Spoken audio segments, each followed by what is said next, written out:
ମୁଁ ଏପିଓ ହିସାବରେ କାର୍ଯ୍ୟ କରୁଛି। ମୋ ନାଁ ତପସ୍ୱିନୀ ପଣ୍ଡା। ଆମେ ଆକ୍ଚୁଆଲି ଗତ 15 ବର୍ଷ ହେଲା ରାଜ୍ୟ ସରକାରଙ୍କ ପଞ୍ଚାୟତ ରାଜ ଏବଂ ପାନୀୟ ଜଳ ବିଭାଗରେ କାର୍ଯ୍ୟ କରୁଛୁ କଣ୍ଟ୍ରାକ୍ଚୁଆଲ ବେସିସ୍ରେ। ଆମ ସହିତ ଆମର ଜିଆର୍ଏସ୍ ମାନେ ବି ଥିଲେ, ଜିପିଟିଏ ମାନେ ବି ଥିଲେ, ସେମାନେ ସମସ୍ତେ ରେଗୁଲାର ହେଇସାରିଲେଣି। କିନ୍ତୁ ଆମେ ଗତ 15 ବର୍ଷ ଧରିକି ଅବିରତ ଭାବରେ ସରକାରଙ୍କୁ ବିନା କୌଣସି ବିରୋଧରେ ସେ ଯାହା ଯେତେବେଳେ କାମ କରିଛନ୍ତି ସବୁ କରିବା ସତ୍ତ୍ୱେ ମଧ୍ୟ ଆମକୁ ସରକାର ବୈମାତ୍ରିକ ମନୋଭାବ ପୋଷଣ କରୁଛନ୍ତି। ତ ଆମେ ସେଇପାଇଁ ବୋଲି ଶାନ୍ତିପୂର୍ଣ୍ଣ ଭାବରେ ଏଠି ବସିଛୁ କି ସରକାର ଆମ କଥା ଶୁଣନ୍ତୁ।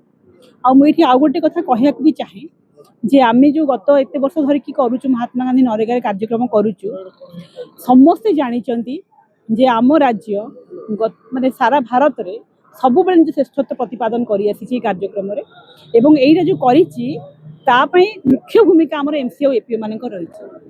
ରାତି ରାତି ଦିନ ଦିନ ଧରିକି ଅବିଶ୍ରାନ୍ତ ଭାବେ ଆମେ ଆମ କାର୍ଯ୍ୟ କରିଆସିଛୁ। ତେଣୁ ଆମେ ସରକାରଙ୍କୁ ଆପଣଙ୍କ ମାଧ୍ୟମରେ ଅନୁରୋଧ କରିବାକୁ ଚାହୁଁଛୁ ଯେ ଆପଣମାନେ ଦୟାକରି ଆମମାନଙ୍କ ଅନୁରୋଧ ରକ୍ଷା କରନ୍ତୁ। ଏବଂ ଏଇଟା ଆପଣମାନେ ଆମକୁ ଆମର ଅଧିକାର ଏଇଟା କି ଯଦି ସମସ୍ତଙ୍କୁ ନିୟମିତ କରାଉଛି, ସମସ୍ତଙ୍କୁ ରେଗୁଲାର କରାଉଛି, ତାହେଲେ ଆମ ପ୍ରତି এই ବୈମାତ୍ରିକ ମନୋଭାବ କାହିଁକି? ଆମେ ମୁଁ ଆଶା ବି କରୁଛି ସରକାର ଆମ କଥା ଶୁଣିବେ, ଆମ ଅନୁରୋଧ ରକ୍ଷା କରିବେ ଏବଂ ଯାହା ଉଚିତ ପଦକ୍ଷେପ ନେବେ। ଆମର ଏଇଟା 6 ଦିନ ହବ। ଆମେ ଗତ ସୋମବାରରୁ ବସିଛୁ, ଆଜି ଶନିବାର ହେଲାଣି। ଆମେ ସରକାରଙ୍କୁ ବାର ବାର ଅନୁରୋଧ କରୁଛୁ କି ସେ ଆସନ୍ତୁ, ଆମ କଥା ଶୁଣନ୍ତୁ। ଯେପର୍ଯ୍ୟନ୍ତ ନ ଶୁଣିଛନ୍ତି ଏବଂ ଆମ ସଂଘର ନିଷ୍ପତ୍ତି ଏଇଆ ଯେ ଯେପର୍ଯ୍ୟନ୍ତ ସରକାର ଶୁଣି ନାହାନ୍ତି ସେ ପର୍ଯ୍ୟନ୍ତ ଆମେ ବସିବୁ। ଆପଣ କହୁଛନ୍ତି ସରକାରଙ୍କ ଉପରେ ଆଶା ଅଛି, ତ 6 ଦିନ ହେଲାଣି ବସିଲେଣି, ଲାଗୁଛି ଆପଣ କଥା ଶୁଣିଲେ? ଆମେ ତ ଶେଷ ପର୍ଯ୍ୟନ୍ତ ଆଶା ରଖିବୁ। ଧନ୍ୟବାଦ। ମୋ ନାଁ ହେଉଛି ବସନ୍ତ କୁମାର ପଟ୍ଟନାୟକ। ମୁଁ ଗଜପତି ଜିଲ୍ଲା ରାୟଗଡ଼ା ବ୍ଲକରେ ଅତିରିକ୍ତ କାର୍ଯ୍ୟକ୍ରମ ଅଧିକାରୀ ମନରେଗାରେ ମୁଁ କାର୍ଯ୍ୟରତ ଅଛି। ଆମ ଦୀର୍ଘ 6 ଦିନ ହେଲା ଆଜି ହେଉଛି ଆମର 6ଠ ଦିବସ। ଆମେ ସ୍ଥାୟୀ ନିଯୁକ୍ତି ନିମନ୍ତେ ଧାରଣା ଦେଇଛୁ। ଦୀର୍ଘ 15 ବର୍ଷ ହେଲା ଆମେ ଜିଲ୍ଲାରେ ରହିଛୁ ମନରେଗାରେ କର୍ମଚାରୀ ହିସାବରେ। ଜିଲ୍ଲାରେ मनरेगा कोऑर्डिनेटर आउ ब्लॉक स्तर में अतिरिक्त कार्यक्रम अधिकारी माने दीर्घ 15 वर्ष आम कार्य अच्छु कि एजावत सरकार आमको स्थायी नियुक्ति करना प्रतिश्रुति उपर प्रतिश्रुति देते कि आज जाए कौन कार्यकारी हो पारे ना। तो यहाँ प्रतिवाद कर आम खरा ये जो एप्रिल मसर झंझी खरारे आम आज राजस्व को ओह्लैया बाध्य होइचु। आम निज प्रतिवाद जनाऊँ 15 वर्ष पर भी सरकार कान में आमर जो आकुल नवेदन अच्छी एजावत कान में पड़ना कि सरकार पटर कौन तत्परता आज 6ठ दिवस आम पहुँचले खरारे बसीचु माने बिना कौन द्विधारे बिना कौन बाधारे आम ब्लॉक रे जिले में सेवा जोगा सत्य भी एजाए आमको सरकार सरकार स्तर में कौन निष्पत्ति निया जाएनी कि आमको डाकी कौन आपस बुझामणा भी करा जाए ना। एणु आम जेते पर्यंत सरकार आमको स्थायी नियुक्तिर पत्र आमको देना सेते पर्यंत आम यही धारणा को कंटिन्यू करूँ। आउ जहाँ भी हो जिते बाधा आसू जिते विघ्न आसू जो प्रकार धमक आसू चमक जहाँ भी आसू आम खातिर करूँ ना।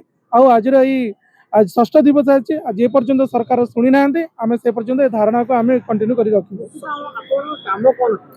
आम मुख्यतः आमर कम मनरेगा योजना जो सरकार महात्मा गांधी निश्चिंत कर्म नियुक्ति योजना अच्छी से ब्लॉक स्तर में और जिला स्तर में आम मॉनिटरिंग हिसाब ऑफिसर हिसाब से आम से दायित्व नहीं।